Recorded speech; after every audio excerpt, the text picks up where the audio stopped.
ఒక పేదవాడి లేదా ఒక భవన కార్మికుడికి పిల్లవాడు తర్వాత భవన కార్మికులకు వెళ్ళేవాళ్ళు. చంద్రబాబు నాయుడు గారు వచ్చిన తర్వాత కదా బీటెక్ చదవాలి, చదివితే ఉద్యోగాలు వస్తాయి, ఉద్యోగ అవకాశాలు వస్తాయి, హైటెక్ సిటీ నిర్మించి, అలాగే వాళ్ళ హైదరాబాద్లో ఇన్ని లక్షల ఉద్యోగాలు వచ్చినాయండి. ఎవరి వల్ల వచ్చినాయి? చంద్రబాబు నాయుడు గారి వల్లేగా. చంద్రబాబు నాయుడు గారి వల్ల ఉద్యోగాలు రాబట్టేగా చంద్రబాబు నాయుడు గారిని అరెస్ట్ చేస్తే భారతదేశంలోనే కాకుండా ప్రపంచ దేశాలకు దాదాపు 100 దేశాల్లో నీకు నిరసన కార్యక్రమాలు పెట్టింది.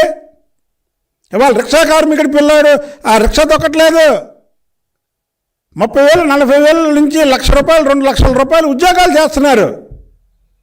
అది పేదవాళ్ళని ఉన్నవాడు చేయడం అంటే.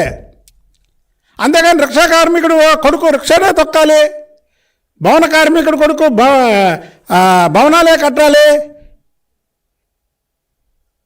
పేదవాళ్ళని మరీ పేదవాళ్ళని చెయ్యాలి అనే కార్యక్రమం కాదు. ఇంకోటి అంటాడు, చంద్రబాబు నాయుడు గారు వస్తే ఈ స్కీములన్నీ రద్దయిపోతాయి, పేదలకు అందే స్కీములు ఏమి ఇవ్వడు అని తప్పు మాట్లాడుతున్నావు జగన్మోహన్ రెడ్డి. పేదలకి కావాల్సినటువంటి స్కీములు పెట్టిందే ఈ భారతదేశంలో చంద్రబాబు నాయుడు గారు. ఒకటి గుర్తుపెట్టుకో, ఈ రాష్ట్రంలో కాదు. అన్న ఎన్టీ రామారావు గారు కొన్ని పథకాలు తీసుకొస్తే దాన్ని మించిన పథకాలు, దాన్ని మించిన ఇందాక చెప్పాను చూసారా, పిల్లవాడు పేదవాడిగా ఉండకూడదు, వాడు సంపన్నుడు అవ్వాలని ఎన్నో స్కీములు తెచ్చినటువంటి ఘనత చంద్రబాబు నాయుడు గారిది. నువ్వు పేదల గురించి మాట్లాడితే దెయ్యాలు వేదాలు మళ్లించినట్టు ఉంది. దెయ్యాలు వేదాలు మళ్లిస్తే ఎలా ఉంటుందో అలా ఉంటుంది. ఎందుకు నువ్వు చేస్తున్నావు బస్సు యాత్ర, చంద్రబాబు నాయుడు గారు బస్సు యాత్ర చేస్తున్నాడు. ఒక్కసారి నీ బస్సును చంద్రబాబు నాయుడు గారి బస్సు ఫోటోలు ఒక్కసారి జనాలు చూపించు.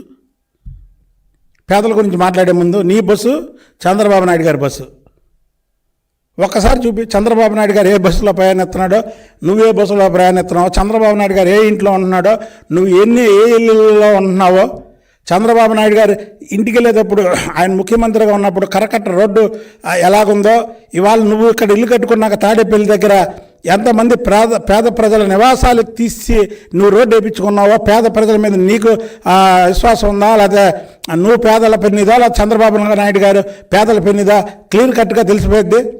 నీ ఇల్లు కట్టకముందు అక్కడ ఉన్నటువంటి ఫోటోలు, చంద్రబాబు నాయుడు గారు అక్కడ రాకముందు అక్కడ ఉన్నటువంటి ఫోటోలు, అలాగే ఇవాళ ఇద్దరు బస్సు యాత్రలకి వెళ్తున్నారు కాబట్టి చంద్రబాబు నాయుడు గారు బస్సు ఒక పక్క, నీ బస్సు ఒక పక్క పెట్టు.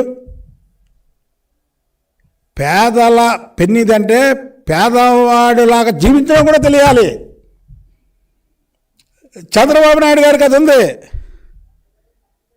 ఇక్కడ రాజధాని లేదు, కనీసం ఉండడానికి ఇల్లు లేదు, 15 రోజులు బస్సులో నిద్రించి పరిపాలన చేశాడు చంద్రబాబు నాయుడు గారు. నువ్వు చేయగలవా? 15 రోజులు బస్సులో నిద్రించగలవా? నువ్వు పేదల గురించి మాట్లాడే అర్హత జగన్మోహన్ రెడ్డికి లేదు. పేదల పెన్నిది ఎవరన్నా ఉన్నారంటే చంద్రబాబు నాయుడు గారు. నీకు ఇది లాస్ట్ అండ్ ఫైనల్ ఎలక్షను. అక్కడ బీఆర్ఎస్ ఎలాగవుతుందో రేపు ఓటమి తర్వాత నీ పార్టీ కూడా, గెలిచిన వాళ్ళు కూడా అలా అయిపోతారు. ఎందుకంటే నీ చేష్టలు చూడలేక ఇతర పార్టీలోకి వెళ్తారు. చంద్రబాబు నాయుడు గారు అనేవాడు నేను ఎప్పుడు చెబుతా మా దైవ సమానులు అని. ఆయన దగ్గర ఒక గాడ్ పవర్ ఉంది.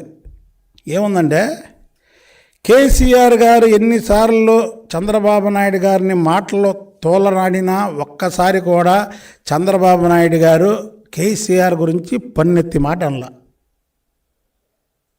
చంద్రబాబు నాయుడు గారు అక్రమ కేసులో అరెస్ట్ అయ్యి జైలుకి వెళ్తే వాళ్ళ కేటీఆర్ కానీ అక్కడ నిరసనలు వ్యక్తం చేస్తే కేటీఆర్ దానికి గురించి హేళనగా మాట్లాడినటువంటి విధానం అక్కడ బీఆర్ఎస్ ప్రభుత్వం ఓడిపోయింది.